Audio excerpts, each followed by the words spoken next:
Bienvenue dans ce journal. À la une de l'actualité, le roi du Maroc, Sa Majesté Mohamed VI, vient d'arriver à Conakry. Une visite d'amitié et de travail qui s'inscrit dans le cadre de la consolidation des relations entre Rabat et Conakry. Les premières images dans ce journal. Suivez.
Parole de l'hymne national de la Guinée, Liberté, où le peuple guinéen appelle ses frères d'Afrique, de la Grande Afrique, à se retrouver, mais aussi à bâtir l'unité africaine. Donc l'unité africaine bien avant la concrétisation en 2001 de cet esprit, l'hymne national déjà de la Guinée. C'est sous ces airs que le roi du Maroc est reçu en Guinée. Mahmoud Bari était là, a suivi le roi aux côtés du professeur Alpha Condé.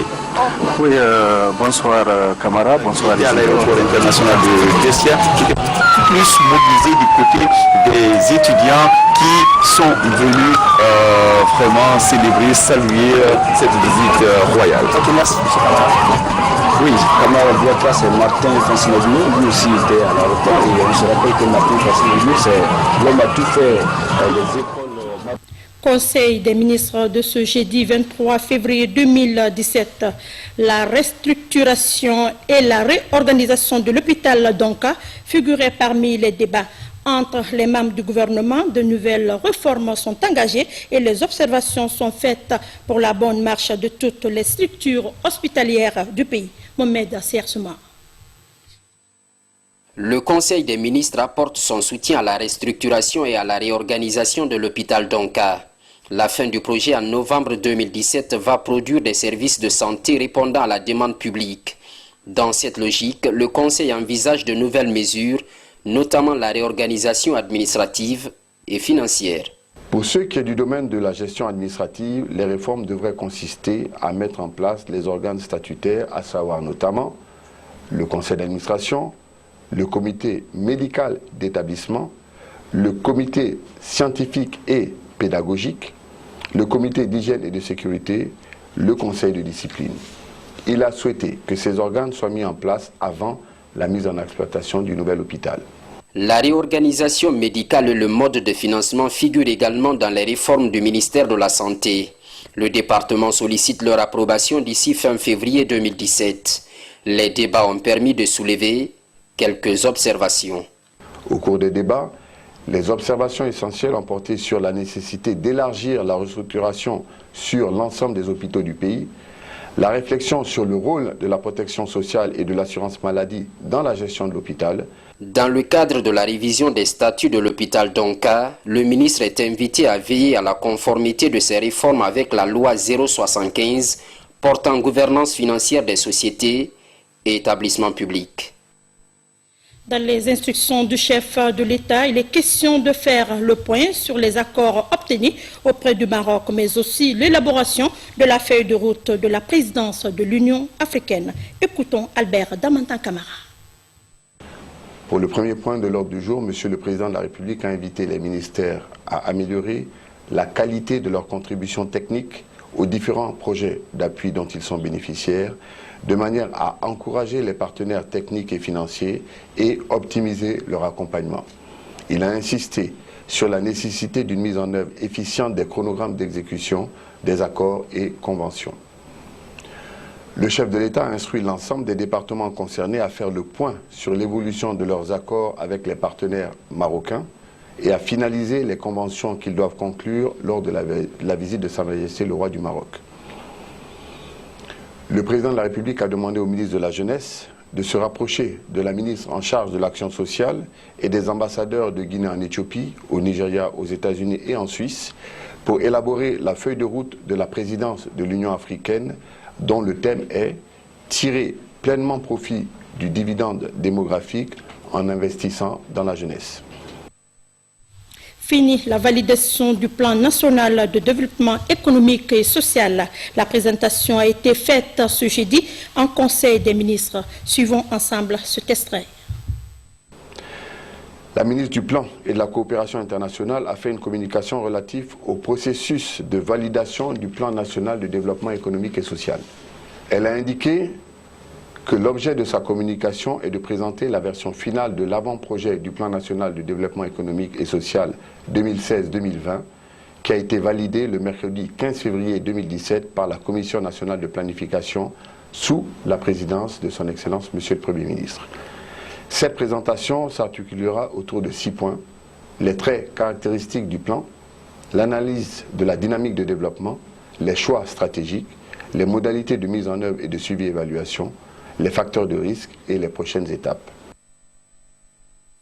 Un tour à l'Assemblée nationale pour signaler l'adoption ce jeudi à l'hémicycle du Code électoral et celui des collectivités. Ces deux lois viennent mettre à jour les conclusions des accords politiques du 12 octobre dernier. Robert Siditorno.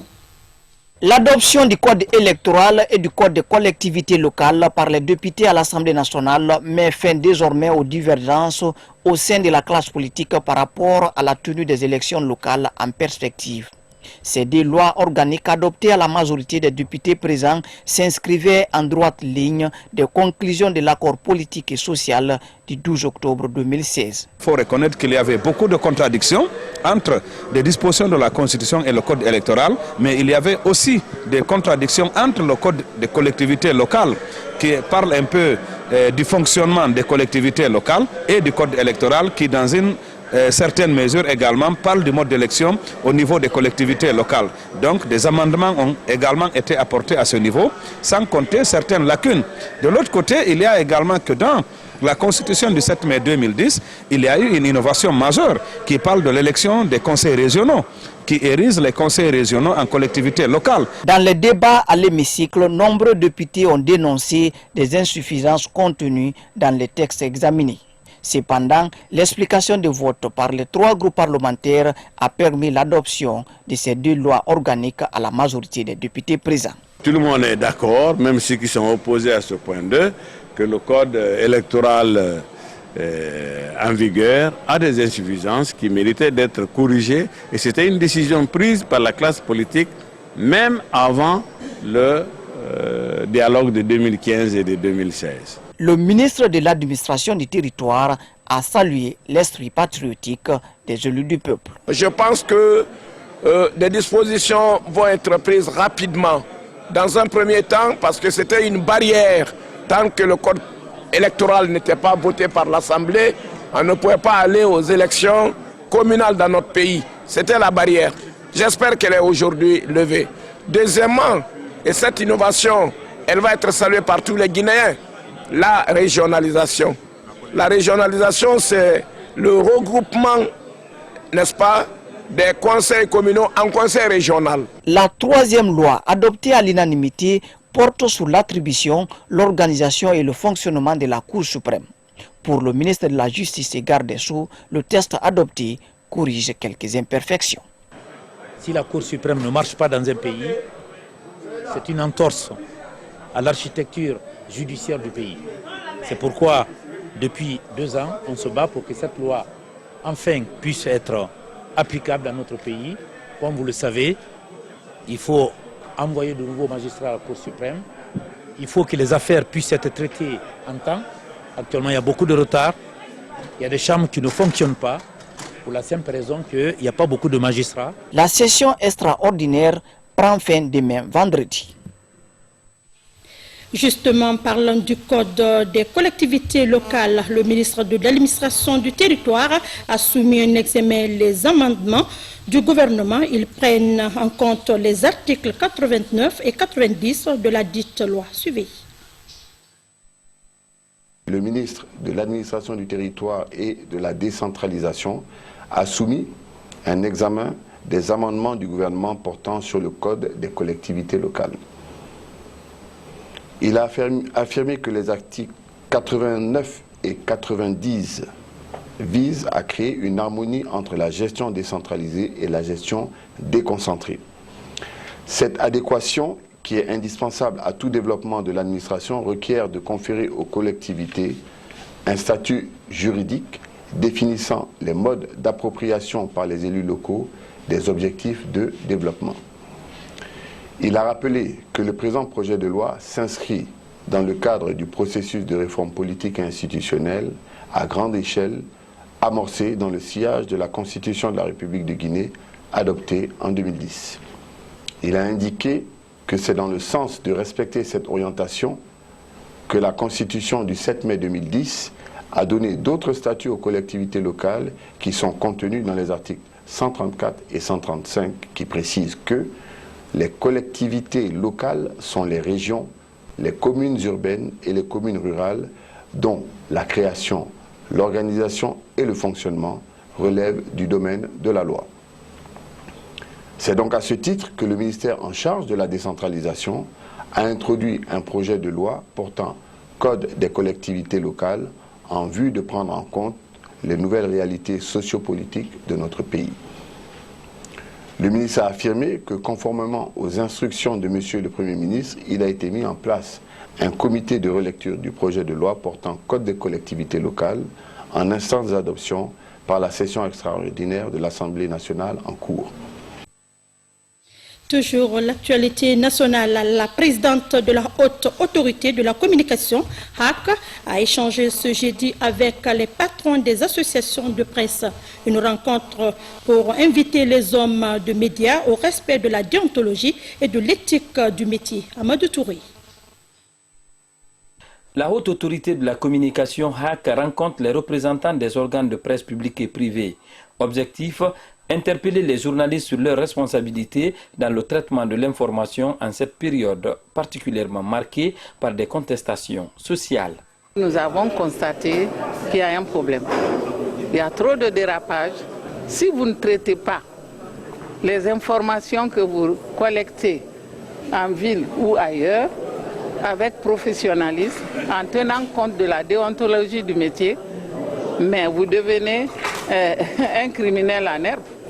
Il est extrêmement important que les différents acteurs de notre pays, quels qu'ils soient, puissent assumer pleinement leur mission, leurs prérogatives, leur travail, dans l'esprit de responsabilité. Il y a un rôle d'information, un rôle d'analyse, il y a un rôle bien sûr d'éducation. Pour la présidente de la HAC, les journalistes de la presse nationale doivent sauvegarder à tout prix la paix sociale. Notre pays traverse un moment difficile. Nous autres presse, nous sommes conscients de la responsabilité qui est la nôtre. C'est pourquoi je voudrais ici, aujourd'hui, plus que jamais, affirmer notre détermination à faire tout pour que le tissu social soit toujours conservé. Au cours de cette rencontre, d'autres questions telles que le rapport de la presse nationale et les forces de défense et de sécurité ont été abordées. En outre, l'interview du prisonnier Souka accordée à Espace et à Jeune Afrique a été largement éclairée par les représentants du ministère de la Justice. Après Après 21 jours de rupture des cours suite à la grève des syndicats des anciens, la reprise semble être effective dans le pays. Les élèves en classe d'examen invitent les autorités à promouvoir le renforcement du tissu social dans le pays. Qu'a fait la presse Camara? Après 3 semaines de perturbation des cours dans les écoles du pays, l'heure est à la reprise. De l'école primaire Madina 1 en passant par le groupe scolaire privé La Haute Marée, l'affluence des élèves est de taille.